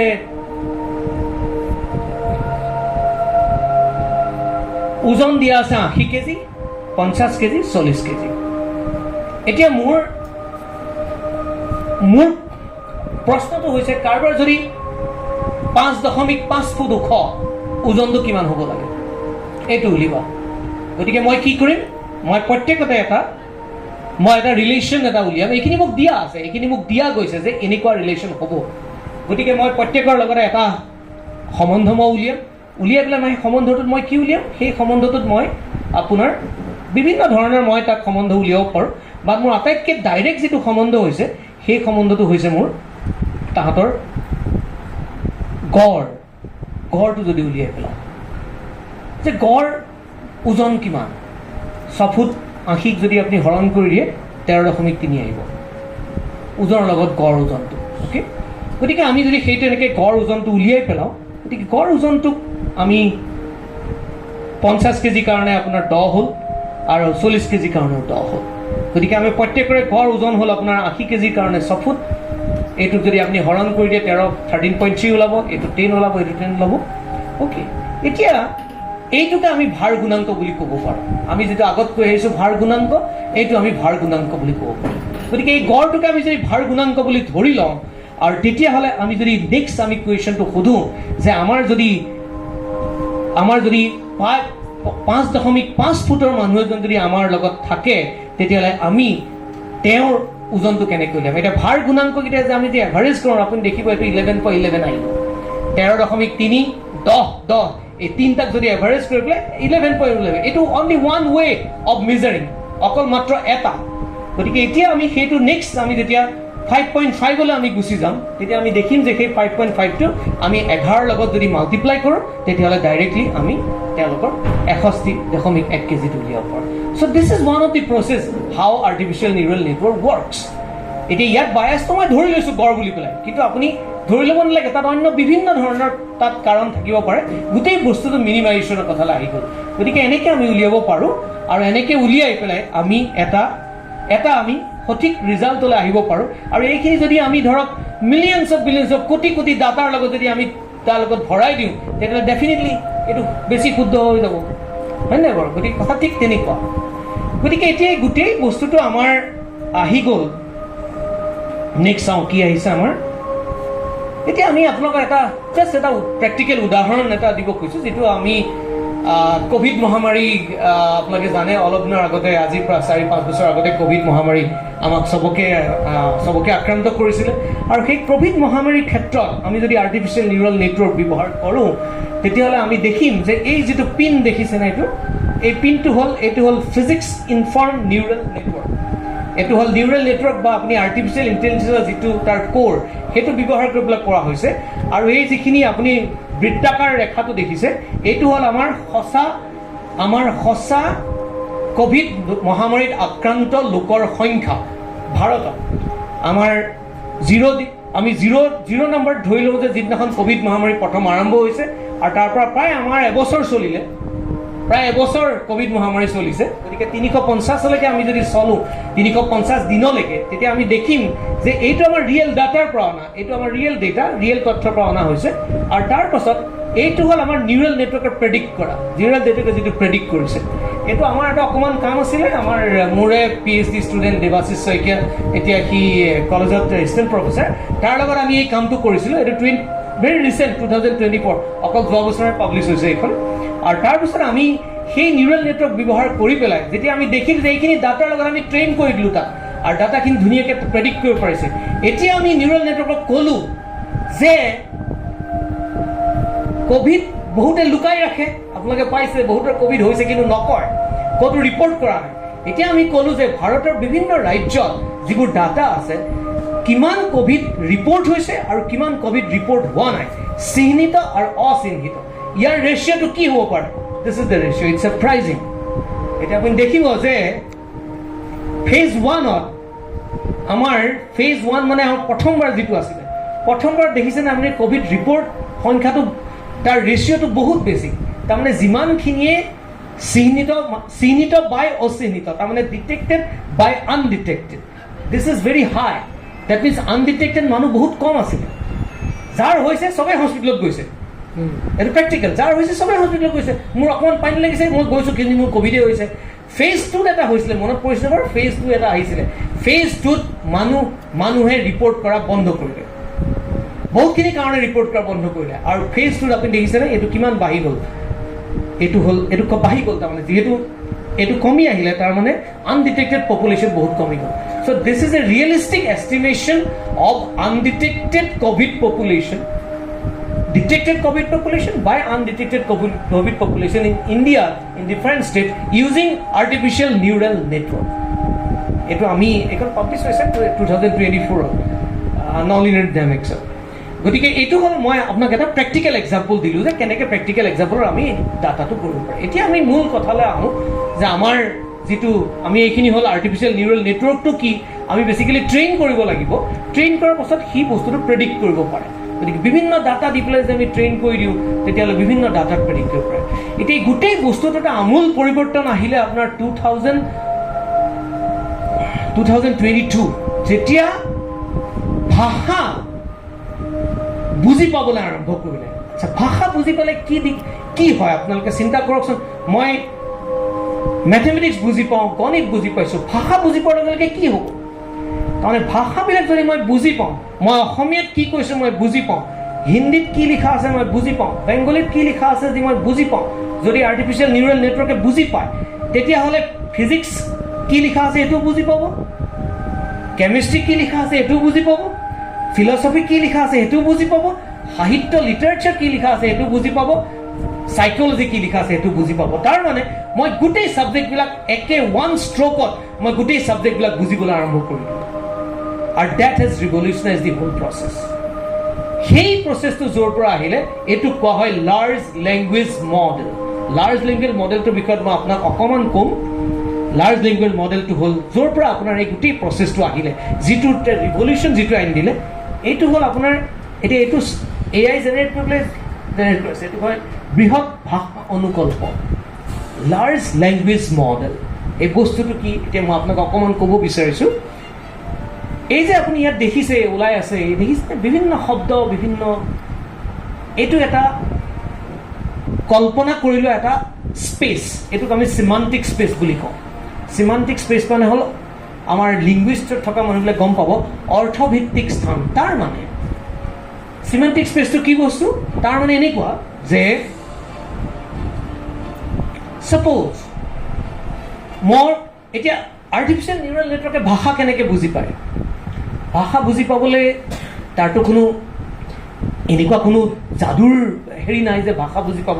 সি ভাষাবিলাকক সংখ্যালৈ পৰিৱৰ্তন কৰে। প্ৰত্যেকটো ভাষাৰ এই চিমান্টিক স্পেচৰ এটা কোঅৰ্ডিনেট থাকে, এটা সংখ্যালৈ পৰিৱৰ্তন কৰিব। তাৰমানে মই যদি ইয়াত এতিয়া মই কেইবাটা শব্দ দেখুৱাইছোঁ, কুকুৰ, সূৰ্য, আকাশ, পূব দিশ, ৰাইজেছ, উদয় হোৱা আৰু কল, এই প্ৰত্যেকটো এইকেইটা আনৰিলেটেড। এতিয়া কুকুৰটো ইয়াৰ লগত কোনো ধৰণে ৰিলেটেড নহয়, কলটো কোনো ধৰণে ৰিলেটেড নহয়, কিন্তু আপুনি দেখিছেনে সূৰ্য, চন্দ্ৰ, পূব দিশ আৰু উদয় হোৱা শব্দকেইটা প্ৰায় একেলগে আছে চিমান্টিক স্পেচত। এইখন হ'ল চিমান্টিক স্পেচ। তাৰমানে চিমান্টিক স্পেচত একেধৰণৰ যিবিলাক শব্দ সেইবিলাক একেলগে থাকে, আৰু একেলগে ক'ত থাকিব সেইটো কোনে নিৰূপণ কৰিব? সেইটো হ'ল আমাৰ ডাটাৰ পৰা নিৰূপণ। আমাৰ যিবিলাক তথ্য আছে, আমাৰতো বহুত, মই যদি 1000খন কিতাপ যদি মই আৰ্টিফিচিয়েল নিউৰেল নেটৱৰ্কত তোমালোকে পঢ়ি লোৱা, তেতিয়াহ'লে সি প্ৰত্যেকটো চেণ্টেন্সটো পঢ়ি সি তাৰ পৰা উলিয়াব পাৰিব যে কোনটো শব্দ কাৰ ওচৰত থাকিব লাগে। সূৰ্য পূব দিশত উদয় হয়, এতিয়া মই সি বহুত পঢ়ি পেলালে, গোটেই সংখ্যাবিলাক পঢ়ি পেলাই সি চিমান্টিক স্পেচত লৈ গ'ল, তাত স্থাপন কৰি দিলে। স্থাপন কৰি পেলাই এতিয়া মই জানো যে কোনটো কাৰ ওচৰত আছে। এতিয়া যদি মই নেক্সট কওঁ, এটা যদি মই চেণ্টেন্স দিওঁ, এতিয়া এইটো হৈছে সহজ বাৰ্তাত ক'বলৈ গ'লে অৰ্থভিত্তিক স্থানৰ এইটো চিমান্টিক স্পেচৰ অৰ্থ হৈছে কোনো এক ভাষাৰ শব্দসমূহৰ মাজত থকা অৰ্থপূৰ্ণ দূৰৱৰ্তী বা নিকটৱৰ্তী স্থান চিনাক্ত কৰা এটা মানচিত্ৰ। যেনেকে সূৰ্য পূব ফালে উদয় হয়, সূৰ্য যে পূব শব্দটো যদি মই নাইকিয়া কৰি দিওঁ, চিমান্টিক স্পেচত পূবটো ওচৰত থাকিব, সূৰ্য পশ্চিম ফালে কাহানি উদয় নহয়, পশ্চিমটো বহুত দূৰত থাকিব চিমান্টিক স্পেচত। গতিকে এতিয়া যদি মই উলিয়াওঁ, মই যদি এটা শব্দ দিওঁ নিউৰেল নেটৱৰ্কক, গোটেই ভাষাবিলাক পঢ়াৰ পাছত মই যদি তেওঁলোকক তাতে সূৰ্য দিশত উদয় হয়, মাজত মই গেপ দি দিলোঁ, এইটো কি শব্দ মোক কোৱা? এই কেনেকৈ ক'ব? সি এই গোটেই শব্দকেইটাৰ সি প্ৰবেবিলিটি কেলকুলেট কৰিব, প্ৰত্যেক প্ৰবেবিলিটি কেলকুলেট কৰিব যে সূৰ্য উদয় দিশ হয়তো ভাৰ, এই গোটেইবিলাক প্ৰবেবিলিটি কেলকুলেট কৰি পেলাই সি ভাবিব যে কোনটো প্ৰবেবিলিটি মোৰ লগত বেছি। তাৰ লগত গোটেই শব্দ আছে, গোটেই মিলিয়নছ অফ ৱৰ্ড তাৰ লগত থাকিব সেই চিমান্টিক স্পেচত। সেইটো এটা মেমৰিত থাকিব, কোঅৰ্ডিনেটত থাকিব। সি অনুভূতি নাজানে, সি সংখ্যা জানে, কোনটো ক'ত আছে সি গম পায়, এটা পিক আপ কৰিব। কিন্তু গম সি বহুত ভালকে পায়। সি millions of data, billions of data সি চকুৰ পলকতে গম পায় যে ক'ত কোনটো আছে, কাৰ প্ৰবেবিলিটি কাৰ লগত লগে লগে প্ৰবেবিলিটি কেলকুলেট কৰিব। সেই প্ৰবেবিলিটি কেলকুলেট কৰা কামটো নিউৰেল নেটৱৰ্কৰ। কৰবা কৰিব আগত যেনেকৈ মই দেখুৱাইছিলোঁ জোতা উচ্চতা, ইয়াৰ যদি মই মিলিয়নটা ডাটা দি দিওঁ, তাৰ পৰা সি প্ৰবেবিলিটি কেলকুলেট কৰি উলিয়াব পাৰিব কোনটো ডাটা কাৰ লগত জড়িত হৈ আছে। ঠিক তেনেকে সি চাব যে মোৰ লগত কোনখিনি শব্দ আছে। মোৰ লগত আকাশ আছে, মোৰ লগত মোৰ লগত হয়তো চন্দ্ৰ আছে, মোৰ লগত হয়তো কুকুৰ শব্দটো আছে, মোৰ লগত হয়তো সূৰ্য শব্দটো আছে, মোৰ লগত পূব শব্দটো আছে, মোৰ লগত কল শব্দটো আছে। ইয়াৰ ভিতৰত মোৰ লগত কোনটোৰ? সি যেতিয়া কেলকুলেট কৰি পেলাই দেখিব যে পূব শব্দটোৰ অলমষ্ট 98% প্ৰবেবিলিটি। আৰু দেখিছেনে আপুনি কুকুৰটো আছে বহুত দূৰত তাৰ স্পেচখনত, কলটো বহুত দূৰত আছে, ওচৰত কোনকেইটা আছে। গতিকে সি ওচৰৰ কেইটাৰ পৰা কেলকুলেট কৰিব নেইবাৰহুড, তাৰ ভিতৰত গৈ পেলাই সি পাবগৈ যে তাৰ ভিতৰত এই গোটেইটো যদি মই দিওঁ, তাৰ যদি ঘটনাটো দিওঁ, তেতিয়া 98% প্ৰবেবিলিটি পূবৰ লগত আছে। চ' নেক্সট সি কি কৰিব, পূব শব্দটো আনি পেলাই ইয়াত ভৰাই দিব, and it will give you the answer and you think that it is right. That is what actually it is doing. It is calculating the probabilities of the words in different space, and that space is multi-dimensional. Sare buji pabo hetu khekane ami semantic space boli kau. Multi-dimensional, 3 dimensional nohoy, 4 dimensional, multi-dimensional. Kod ki ase ki gom pai. Gotike etu hol apunar large language model. Large language model to ohar pasote amar eta etu enikwa eta mane jugantokari apnar padokhep je large লেংগুৱেজটো বুজি পোৱাৰ লগে লগে প্ৰত্যেক ভাষা বুজি পোৱা হ'ল, আৰু প্ৰত্যেক ভাষা বুজি পোৱাৰ লগে লগে প্ৰত্যেক ছাবজেক্ট বুজি পোৱা হ'ল। এতিয়া মই ফিজিক্সো বুজি পাওঁ, মই কেমেষ্ট্ৰি বুজি পাওঁ, পঢ়িবই লাগে। মই জিঅ'লজি বুজি পাওঁ, জুলজি বুজি পাওঁ, মই চব বুজি পাওঁ। গতিকে মই চবৰে এনচাৰ কৰিব পাৰোঁ। কিন্তু মন কৰিব এটা কথা, মই যিখিনি দিয়া আছে তথ্য তাৰ ওপৰত ভিত্তি কৰি পেলাইহে মই এনচাৰটো ক'ব পাৰিম। মই নতুনকৈ ভাবিব পৰা হোৱা নাই এতিয়ালৈকে। So' this is not actually artificial intelligence in the sense that human ব্ৰেইনে যেনেকৈ ভাবে।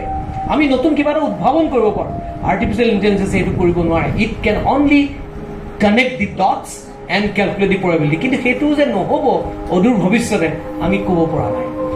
গতিকে এতিয়া আমি নেক্সট অলপ শেষৰ ফালে আহিছোঁ আৰু বেছি দীঘলীয়া নকৰোঁ। তথাপিও মই এতিয়া চাওঁ নেক্সট কি আছে আমাৰ সমাজত কৃত্ৰিম বুদ্ধিমত্তাৰ স্থান।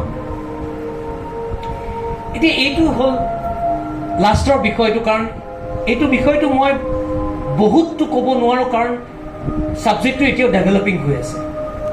এইটো ডেভেলপিং ছাবজেক্ট। এতিয়া মই কৈ থকা মুহূৰ্তটো কোনোবাই নহয় কোনোবাই ডেভেলপ কৰি আছে, হয় নে নহয়? এতিয়া সমাজত কৃত্ৰিম বুদ্ধিমত্তাৰ স্থান বুলি ক'বলৈ গ'লে আমি কি কৰিব পাৰোঁ, কি আমি কৰিব পাৰোঁ? এটা কথা যে আমি কৃত্ৰিম বুদ্ধিমত্তাক আমি ধৰিব পাৰোঁ। ছাৰে যেনেকৈ কৈছে, তাৰপিছত কৈছে মই নাজানো, মই একো নাজানো, মোৰ বয়সৰ মানুহে নাজানে, গতিকে মই এইটো বাদ দি থৈছোঁ। এইটো বহুত মানুহ আমি পাওঁ যে নাই ইটছ অল শ্ব', কৃত্ৰিম আমাৰ আৰ্টিফিচিয়েল AI নালাগে, AI বন্ধ কৰি থৈছে, মই নিজে চব কৰিম। অ'কে, চ' গতিকে we have got a that class of people যে যি কৈছে যে কৃত্ৰিম বুদ্ধিমত্তা আমাক নালাগে। গতিকে কৃত্ৰিম বুদ্ধিমত্তা মানে এতিয়া মই আইনষ্টাইন জেনিয়াছ, গতিকে কৃত্ৰিম বুদ্ধিমত্তা এটা মানুহ যি সৰ্বজ্ঞান সব আছে, চবে জানে, গতিকে আইনষ্টাইন। গতিকে আইনষ্টাইনে মই কৃত্ৰিম বুদ্ধিমত্তাৰ প্ৰতীক বুলি পেলাই কৈছোঁ, আইনষ্টাইন জেনিয়াছ। আৰু তাৰপিছত কৈছে নহয়, কিছুমান মানুহ আছে যি কৈছে কৃত্ৰিম বুদ্ধিমত্তাক আমাক নালাগে, আমাক দৰকাৰ নহয়, আমি সেইটো পাকস্থলীত বন্ধ কৰি পেলাই থৈ দিছোঁ। AI LLM artificial intelligence large language model মই পাকস্থলীত বন্ধ কৰি থৈ দিছোঁ, মোক নালাগে। ঠিক আছে, এটা এইটো মনোভাৱৰ মানুহ আছে, দৰকাৰ নাই আমাক কৃত্ৰিম বুদ্ধিমত্তা, উই ডোন্ট নিড ইট, আমি যি কৰিম নিজে কৰিম। আৰু এটা মানুহ আছে যি সদায় উৎকণ্ঠিত যে নহয় মোকতো যাবই চাকৰি, মোৰ চাকৰি কাইলৈ নহয় কাইলৈ যাবই, আৰ্টিফিচিয়েল ইণ্টেলিজেঞ্চে কেতিয়া আহি পেলাই মোৰ চাকৰিটো গ্ৰাস কৰে মই ক'ব নোৱাৰোঁ। একদম সাংঘাতিক অনিশ্চয়তাত ভুগি থকা মানুহ আছে। গতিকে আমাৰ দায়িত্বটো কি সমাজ হিচাপে? আমি কৃত্ৰিম বুদ্ধিমত্তা আঁকোৱালি ল'ম নে আমি তাক বাদ দিম, নে আমি তাক একেবাৰে তাৰ ওপৰত ডিপেণ্ডেণ্ট হৈ পেলাই আমাক আৱৰি ধৰিব? তাৰমানে এইটো বেচিকেলি এনগ্ৰছ আছ। গতিকে ইয়াৰ মাজতে যদি আমি চাওঁ তেতিয়াহ'লে ক'ব লাগিব যে এটা কথা হ'ল যে আমি এইটো নিশ্চয় আমি নিশ্চয় এইটো নুই কৰিব নোৱাৰোঁ যে কৃত্ৰিম বুদ্ধিমত্তা থাকিব আৰু আগবাঢ়িব। It was there, it will be there and it will improve. সেই কথাটো আপোনালোকে আজিও লিখি ল'ব পাৰে যে কৃত্ৰিম বুদ্ধিমত্তা is not going to go away from our life, it will be there in the all time to come, in fact it will improve. গতিকে ইয়াৰ লগত আমি মিহলি হৈ কেনেকৈ আমি ইয়াক চলাব পাৰোঁ সেইটো চেষ্টা কৰা বেছি দৰকাৰ। কৃত্ৰিম বুদ্ধিমত্তা যদি বাদ দিওঁ তেতিয়াহ'লে আমি তিষ্ঠি থাকিব নোৱাৰিম, কাৰণ সেই যিবোৰ মানুহে কৃত্ৰিম বুদ্ধিমত্তা জানে তেওঁলোকৰ লগত সমিল তাহাঁতি আহি পেলাই আমাৰ চাকৰিটো লৈ পেলাব। কিন্তু এনেকুৱাও নহয় যে আমাৰ মনত আছেনে আপোনালোকৰ বহুতৰে যে বেংকত যেতিয়া প্ৰথম কম্পিউটাৰ ইন্ট্ৰডিউচ কৰিছিলে তেতিয়া আন্দোলন হৈছিলে যে কম্পিউটাৰ নালাগে আমাক। এতিয়া কওকচোন কি হৈছে? গতিকে এতিয়া কম্পিউটাৰ নহ'লে থাকিব নোৱাৰে। এটা সময়ত এনেকুৱা হ'ব যে এইটো বস্তু আমি সাৱতি ল'ব লাগিব, আৰু কেতিয়া আমি যিমান সোনকালে লওঁ সিমানে আমাৰ কাৰণে ভাল। কাৰণ মানুহৰ অনুসন্ধিৎসু যিটো মানুহৰ প্ৰবৃত্তি, এই প্ৰবৃত্তিটো আপোনাৰ কাৰো ওপৰত ডিপেণ্ড নকৰে। আইনষ্টাইনে প্ৰথম যেতিয়া E=mc² লিখিছিলে তেতিয়া তেওঁ এইটো ভাবি পেলাই লিখা নাছিল যে এইটো এটম বম আহিব গতিকে মই নিলিখোঁ। তেওঁ মনে কৈছে কি হ'ব পাৰে, তেওঁ E=mc² লিখিলে আৰু তাৰ পৰা অপেনহাইমাৰ থিয়ৰী এটম বমো হ'ল, আৰু এটম বম মানুহে হিৰোশ্বিমা আৰু নাগাচাকিত পেলালে। গতিকে মানুহৰ বিজ্ঞানে এইটো নাভাবে যে ক'ত কি হ'ব, বিজ্ঞানে মাত্ৰ এইটো কথা জানে যে ক'ত মই কেনেকৈ আৱিষ্কাৰ কৰিব লাগে। গতিকে কৃত্ৰিম বুদ্ধিমত্তা থাকিব, কৃত্ৰিম বুদ্ধিমত্তা আৰু আগবাঢ়িব। গতিকে ইয়াক যিমান সোনকালে আমি যদি আমাৰ মাজত সানমিহলি কৰি লওঁ সিমানে আমাৰ কাৰণে সুবিধা। গতিকে will have to go to a situation where কৃত্ৰিম বুদ্ধিমত্তাক আমি মাজত ৰাখি পেলাই আইনষ্টাইন কৃত্ৰিম বুদ্ধিমত্তা আইনষ্টাইন জেনিয়াছ মাজত ৰাখি পেলাই আমি কামখিনি কৰিব লাগিব আৰু better if we can just ride with কৃত্ৰিম এইটো হ'ল এইটো আৰ্টিফিচিয়েল ইণ্টেলিজেঞ্চ জেনেৰেট কৰা মোৰ এটা ছবি মই পাছত বহি আছো আইনষ্টাইনৰ লগত কিন্তু এইটো মোৰ ভাল কথা নহয় মোৰ যদি কওঁ যে মই কৃত্ৰিম বুদ্ধিমত্তাক লিড ল'বলৈ দিছো তেতিয়াও ভাল কথা নহ'ব কেনেকৈ আমাৰ ষ্টুডেণ্টসকলৰ কাৰণে কৈছো ছাৰে যে ক'লে ax² + bx + c = 0 যিটো ফৰ্মুলা আমি শিকি পেলাই কৰোঁ তাৰ মানে অৰ্থ এইটো নেকি যে আজি নিশিকিম জান আমি যদি নিশিকো প্ৰত্যেকটো বস্তু কাইলৈ এতিয়া যদি আমি এছাইনমেণ্ট এটা দিওঁ ষ্টুডেণ্টে যদি আমাৰ খনিকৰ ডাঙৰীয়ে যদি এছাইনমেণ্ট এটা দিয়ে বা আমাৰ এছাইনমেণ্ট এটা দিয়াৰ পিছত ষ্টুডেণ্টে এইবিলাক ChatGPT যদি লিখি লয় তেতিয়াহ'লে তুমি চিন্তা কেতিয়া কৰিলা তাৰমানে তোমাৰ চিন্তা কৰাৰ যিটো শক্তি মস্তিষ্কৰ যিটো উৰ্বৰতা সেইটো ডেফিনেটলি হ্ৰাস হ'ব তাৰমানে তুমি কাইলৈ এটা কঠিন কাম কৰিব নোৱাৰা all the time you will be dependent গতিকে নতুনকৈ উঠি অহা ল'ৰা ছোৱালীখিনিৰ কাৰণে যিমানে পাৰা সিমানে তোমালোকে AI এজেণ্ট ব্যৱহাৰ নকৰা ভাল কৰিব লাগে ক'ত কৰিব লাগে সেইটোকে মই ক'বলৈ গৈ আছোঁ নকৰা ভাল ডেইলি কামৰ কাৰণে এইটো কেলকুলেশ্যন কৰিব লাগে মই ChatGPT দি দিলোঁ কেলকুলেশ্যন কৰি দিলে মোক কোনো কামৰে দৰকাৰ নাই হয় নাই বাৰু কাইলৈ এখন এক্সেল চিট এখন মই কৰিব লাগে আজিকালি মই এক্সেল চিটত মই ডাটা এনালিচিছ কৰিব নালাগেতো ChatGPT আপলোড কৰি দিলে হ'ল সুধিলেই হ'ল যে এইটো মোক এড কৰি দিয়া এইটো এড কৰি দিব but think that you don't know' the process তুমি সেই প্ৰচেছটো নাজানিলাই তুমি নিশিকিলাই গতিকে তোমাৰ কাৰণে সেইটো এটা ইট উইল বি হেণ্ডিকেপ হয় নে নহয় গতিকে আমি সেইকাৰণে এনেকৈ ইউজ কৰিব লাগিব যাতে ইয়াত আমাৰ সুবিধা এইটো আমাৰ কাৰণে অসুবিধাৰ সৃষ্টি কৰিব নালাগে আমাক আমাৰ জ্ঞানটো নবহোৱাকৈ যদি আমি অকল আৰ্টিফিচিয়েল ইণ্টেলিজেন্সৰ সহায় লৈ পেলাই যদি কামটো কৰিবলৈ চেষ্টা কৰোঁ তেতিয়াহ'লে আমি নিজৰ মৃত্যু নিজে মাতি আনো উই উইল বি কমপ্লিটলি ডিপেণ্ডেণ্ট আৰু সেইটো আমি যদি হিউমেন চাইকলজিষ্টসকলে জানিব যে হিউমেন ব্ৰেইনটো যেতিয়া মানুহে খুব সোনকালে সৰুতে ডেভেলপ হৈ যায় আমি যিখিনি কথা এতিয়ালৈকে শিকিলোঁ তাতকৈ আৰু বহুত বেছি কথা শিকিব নোৱাৰোঁ গতিকে আজিকালি যদি ছাত্ৰ ছাত্ৰীয়ে যদি সৰু কালতে যদি এই কথাবিলাক নিশিকে যে মই মেথমেটিকেল কেলকুলেশ্যন কেনেকৈ উলিয়াব এটা কোৱাড্ৰেটিক ইকুৱেশ্যনৰ ৰুট কেনেকৈ উলিয়াব লাগে এটা পলিনমিয়েল ইকুৱেশ্যন মই কেনেকৈ ছল্ভ কৰিব লাগে যদি মই সেই কথাখিনি নিশিকোঁ তেতিয়া এই কথাখিনি শিকিবলৈ আমাৰ সময় নাপাম সময় উৰি গুচি যাব আৰ্টিফিচিয়েল ইণ্টেলিজেন্সে তোমাক গ্ৰাফ কৰি ল'ব আৰু লাষ্টত গৈ পেলাই তুমি দেখিবা যে তুমি কোনো কামৰ মানুহ নহয় তুমি একো কৰিবলৈ নিশিকিলা গতিকে আমি বহুতে এতিয়া আমি দেখিছোঁ এইটো এটা দুখৰ বিষয় যে আমাক সিদিনা ক'লে যে কলেজত কোনোবা এখন কলেজত মেগাজিন উলিয়াইছে তাত এটা মানে আৰ্টিকেল লিখিব লাগে কৈছে অভাৰ নাইট আৰ্টিফিচিয়েল ইণ্টেলিজেন্স কৰি জেনেৰেট কৰি আৰ্টিকেল উলিয়াই দিছে আৰ্টিকেল পাব্লিছ হৈ গ'ল চ' হু ইজ লষ্ট মোৰ যিটো উদ্ভাৱনা শক্তি সেই শক্তিটো নষ্ট কৰিব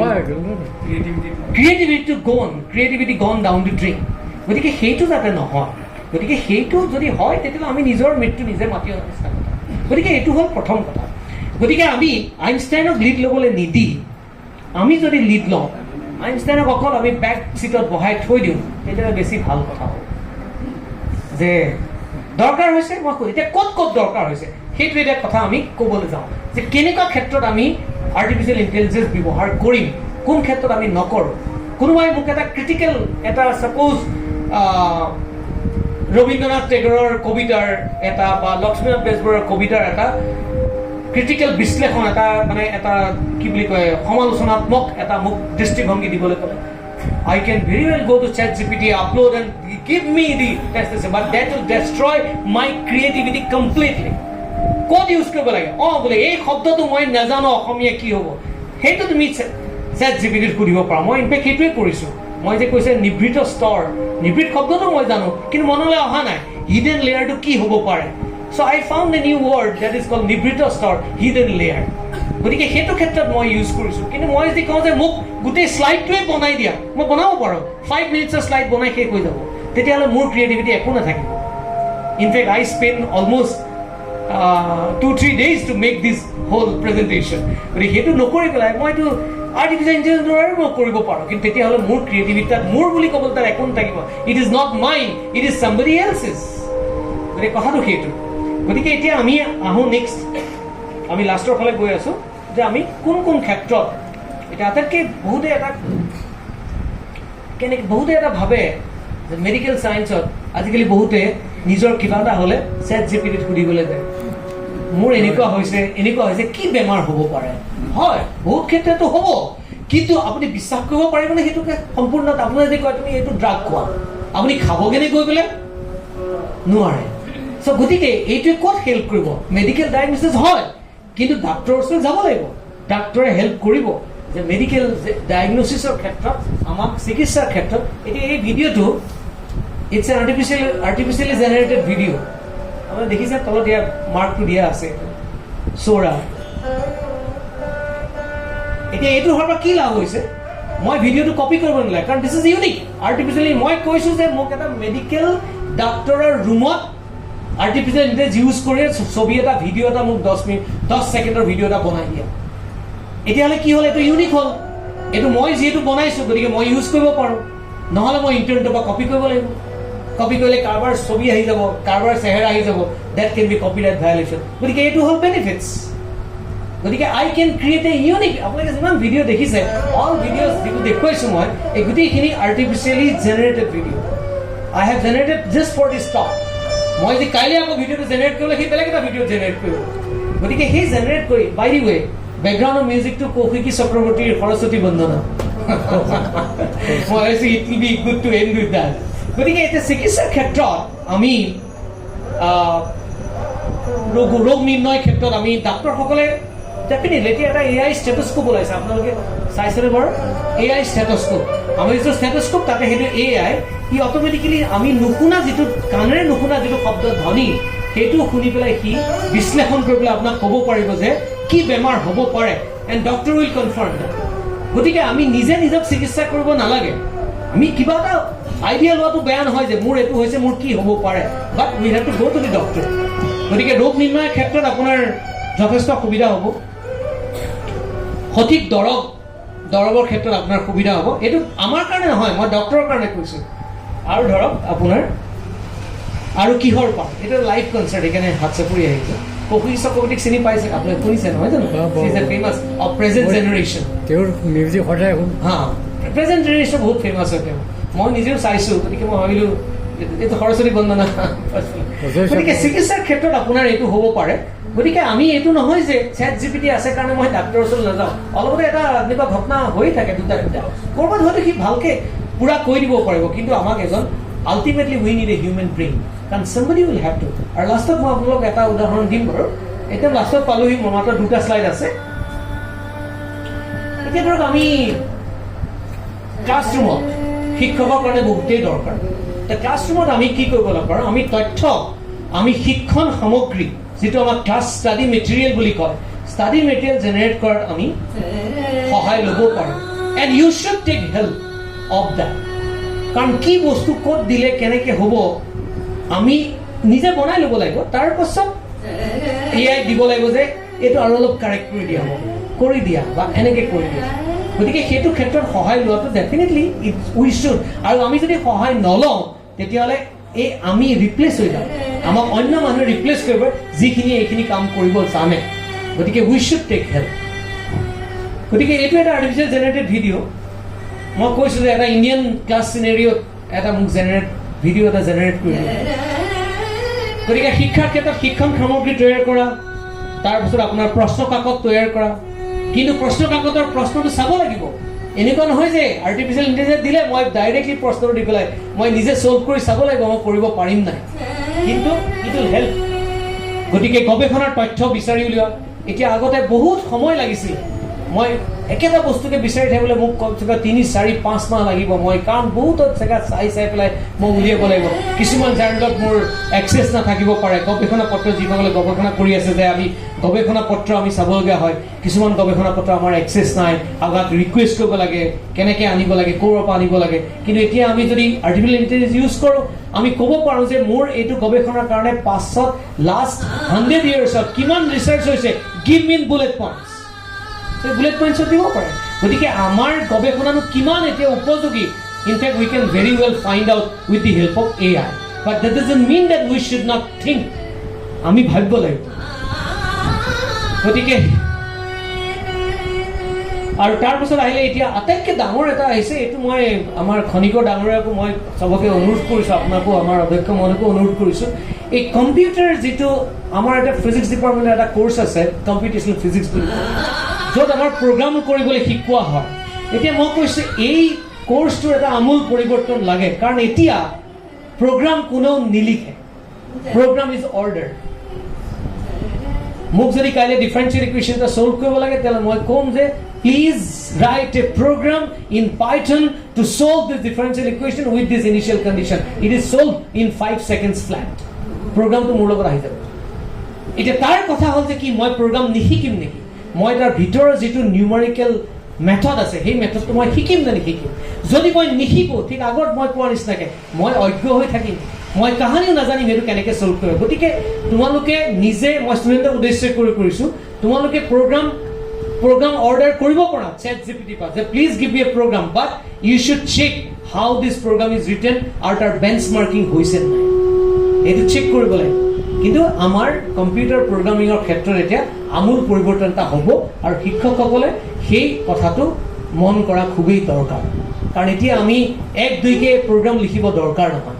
গতিকে আমাৰ ফাৰ্ষ্ট হ'ব কামটো, কিন্তু আমি নিজে প্ৰচেছটো জানিব লাগিব যে এটা কোৱাড্ৰেটিক ইকুৱেশ্যন ছল্ভ কৰিবলৈ গ'লে মই যদি ফৰ্মুলাটোৱে নাজানো যে b = x = -b + -√b² - 4ac/2ic, যদি মই সেই ফৰ্মুলাটোৱে নাজানো তেতিয়াহ'লে মোৰ কোনো লাভ নহ'ব। গতিকে মই প্ৰগ্ৰাম লিখিলেও মই তাৰ কোনো লাভ নহ'ব। দি ক্ৰেডিট ইজ সামবডি এলছ।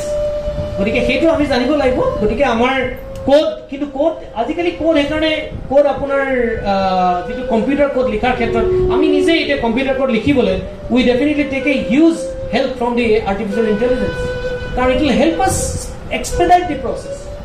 নহ'লে মোক এটা পিক কোড লিখিবলৈ কমচে কম 6 মাহ সময় লাগিব। 6 মাহ সময়টো কোনো ৰৈ নাথাকে। মই যদি 6 মাহ সময় ব্যৱহাৰ কৰি পেলাই লিখোঁ আৰু মোৰ লগৰ অন্য এটা ইনষ্টিটিউট থকা মানুহে যদি আজিয়েই লিখে, তেতিয়াহ'লে কোন আগবাঢ়ি যাব? গতিকে I will have to take the help. কিন্তু তাৰ অৰ্থ এইটো নহয় যে মই ভিতৰৰ বস্তু আকৌ নাজানিম। ভিতৰৰ বস্তুটো জানি লোৱাটো খুবেই দৰকাৰ।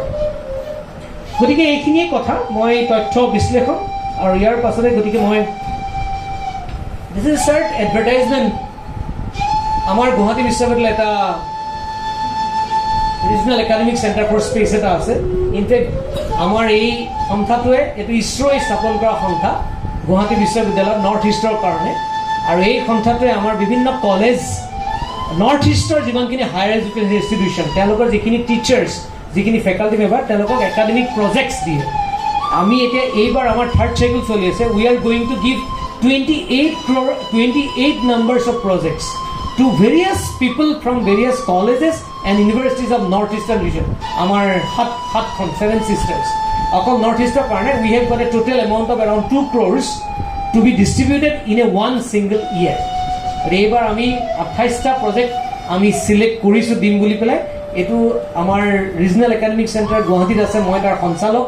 Gotike moi amar যিখিনি আমাৰ faculty member, permanent faculty member আছে, তেওঁলোকে কাৰণ এতিয়া আৰ্টিফিচিয়েল ইণ্টেলিজেঞ্চ ইউজ কৰি আপুনি ছ'চিয়েল চায়েন্সকো আপুনি মহাকাশৰ লগত যুক্ত কৰিব পাৰে। মানে বহুতখিনি, যেনেকৈ ভূগোলতো পাৰেই, ভূগোলৰ আপোনাৰ আপোনাৰ ছাৰ্ভে, বিভিন্নখিনি ৱাটাৰ ডিষ্ট্ৰিবিউশ্যন টেবুল, তাৰপিছত আপোনাৰ ক্লাইমেট চেঞ্জিং, গতিকে গোটেইখিনি আৰ্টিফিচিয়েল নিউৰেল নেটৱৰ্কৰ লগত আহি গৈছে। গতিকে এইখিনি কৰি পেলাই আপোনালোকে যদি কৰে তেতিয়াহ'লে I will be able to. So' that's it for today. ধন্যবাদ আপোনালোকক। ল'লোঁ মই।